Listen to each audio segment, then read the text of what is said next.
ముందుగా ఏటీవీ న్యూస్కు స్వాగతం. సింగరేణి కార్మికులకు మెరుగైన వైద్య సౌకర్యాలు కల్పించాలని డిమాండ్ చేస్తూ భద్రాద్రి కొత్తగూడెం జిల్లా మున్సిపల్ చైర్పర్సన్ కాపు సీతామహాలక్ష్మి మరియు కాపు కృష్ణ దీక్ష ప్రారంభించారు.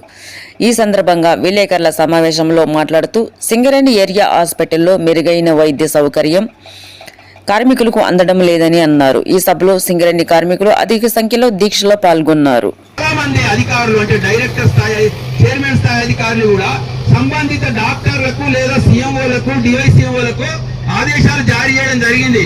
కానీ 20 ఏళ్ల నుంచి చూస్తున్నా ఆ సార్లు అట్లా చెప్పుడే ఇది ఇట్లా జరుగుడే మారింది ఏమి లేదు. దానికి ఉదాహరణ నేను ఏం చెప్తా ఉన్నా అంటే, వరకు ఏ ఒక్కరోజు ఆ మిషన్ వాడిన వాళ్ళు లేరు. మిషన్ ఉంది తప్ప టెక్నీషియన్ లేడు. ఇవాళ కడుపు నొస్తుందంటే అల్ట్రాసౌండ్ కు ప్రతి డాక్టర్ రాసే టెస్ట్ ఏంటిది అంటే అల్ట్రాసౌండ్. అంటే లివర్ ప్రాబ్లం ఉందా, కిడ్నీ ప్రాబ్లం ఉందా, గాడు బ్లాడర్ సంలాంటి ఉన్నాయా అనేది తెలిసేది. అది ఒక 500 రూపాయల టెస్ట్. అంటే తండ్రి ఉద్యోగం కొడుకిస్తే కూడా పిఎంఈకి ఐఎంఈకి వెళ్ళినప్పుడు ఆ టెస్ట్ కోసం బయట చేయించుకురమ్మని 500 రూపాయలు కట్టి చేయించుకురమ్మని అంటా ఉన్నది సింగరేణి యాజమాన్యం. అంటే ఒక్క అల్ట్రాసౌండ్ టెస్ట్ కూడా సింగరేణి వ్యాప్తంగా కేవలం మొన్ననే ఈ యొక్క కొత్తగూడెం మెయిన్ హాస్పిటల్ పెట్టడం జరిగింది. మెడికల్ బోర్డు పోయిన 200 మందికి కూడా ఒక్క టెస్ట్ తోనే 200 మందికి 2 రోజులు చెప్తే కూడా ఓడవనంత పని ఉన్నదంటే ఇక్కడ ఒక 2-3 అల్ట్రాసౌండ్ మిషన్లు ప్రతి ఏరియా హాస్పిటల్లో అల్ట్రాసౌండ్ మిషన్లు, 2D ఎక్కువ మిషన్లు మరి అన్ని కూడా పెట్టాల్సిన అవసరం ఉన్నది. మరి కొన్ని జాగాల్లో పెడతా ఉన్నారు.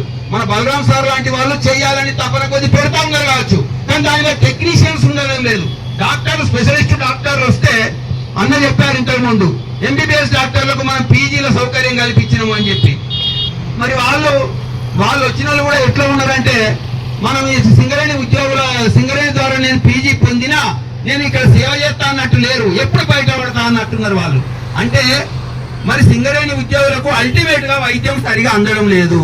కాబట్టి చాలా విషయాలు రిఫరల్, ఇప్పుడు మా బెల్లంపల్లి ఏరియా హాస్పిటల్ ఉంది, లేదా ఇల్లందు ఉంది, లేదా ఇట్లాంటి మనూరు లాంటివి ఉన్నాయి. అక్కడ స్పెషలిస్ట్ డాక్టర్లు అన్ని స్థాయిలో ఉండరు. చైర్మన్ గారు మీటింగ్ లోనేమో మిమ్మల్ని అందరినీ మిషన్లు ఇచ్చినా, మీ డాక్టర్లను ఇచ్చినా కాబట్టి మీరు చాలా బయటకు రిఫరల్ చేయొద్దని అంటారు. రైట్ ప్లేట్ నుంచి బెల్లంపల్లికి వస్తే బెల్లంపల్లి ఆయన ఏమంటాడు, నిన్ను రిఫరల్ చేయాలంటే నీకు స్పెషలిస్ట్ డాక్టర్ ఉండాలి బాబు అంటాడు. ఫస్ట్ గోలేటి డిస్పెన్సరీకి పోతాడు. ఆ గోలేటి డిస్పెన్సరీ అయినా బెల్లంపల్లి పంపుతాడు. బెల్లంపల్లి ఆయన ఏమంటాడు, ఇక్కడ స్పెషలిస్ట్ లేడు కాబట్టి రామకృష్ణాపూర్ పోవాలంటాడు. రామకృష్ణాపూర్ లో కూడా ఇవాళ అసలు డాక్టర్ రాలేదా, లివ్వెట్టిండు, నువ్వు గోదావరికాని పోవాలంటాడు. గోదావరికానికి పోయిన తర్వాత నువ్వు 2 రోజులు ఆగు అంటాడు, లేదా 2 రోజులు అక్కడ పెడతాడు. అంటే ఇంతకు ముందు ఏముండే అంటే ఇన్ని రకాల స్పెషలిస్టులు లేరు కాబట్టి ధన్మాని మరి దూరంగా ఉంది కాబట్టి గోలేటి లేదా బెల్లంపల్లి నుండే దగ్గరలో ఉన్న మంచిర్యాల లేదా కరీంనగర్ హాస్పిటల్ పంపే అటువంటి సోర్స్ ఉండే.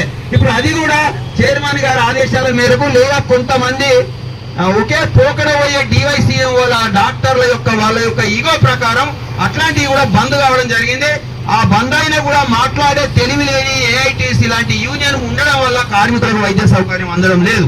ప్రాణాలు పోజేటువంటి పరిస్థితి వస్తుంది. కాబట్టి మరి ఇట్లాంటి చాలా సమస్యలు వైద్యంలో ఉన్నాయి. కాబట్టి మరి చాలా మంది కార్మికులు కూడా ఆవేదన చెందుతా ఉన్నారు. మేము పోమంటున్నారు, ప్రైవేట్ హాస్పిటల్కి పోతున్నారు, డబ్బులు సొంతంగా కట్టుకుంటున్నారు, కార్డు ఉన్న పనిచేయలేని పరిస్థితి ఉంది. కాబట్టి మేము ఈ వ్యక్తి చెందినటువంటి కార్మిక లోకానికి మరి చిరుదీపంగా మనం పోరాడే టీబీజీ కేసు ఉన్నదన్నటువంటి ఈ రోజు నమ్మకం కల్పించినటువంటి రాజిరెడ్డి అన్న గారికి, టీబీజీ కేసు సెంట్రల్ కమిటీ నాయకత్వానికి నా తోటి పోరాడితే ఈ రోజు మీ పేరు, మన పేరందరూ కూడా చరిత్రలో లిఖించబడుతుంది.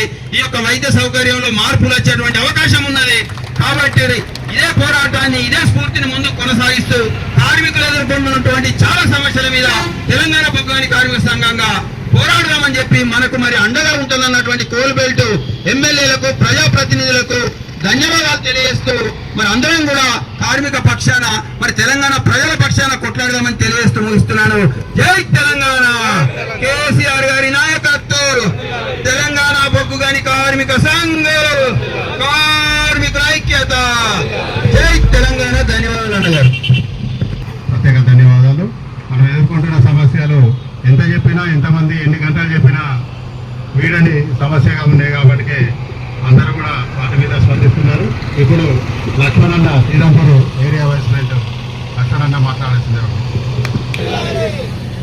ఈరోజు తెలంగాణ బొగ్గని కార్మిక సంఘం ఆధ్వర్యంలో మన నాయకుడు గౌరవనీయులు ఆదిరెడ్డి గారి నాయకత్వంలో ఈ సభ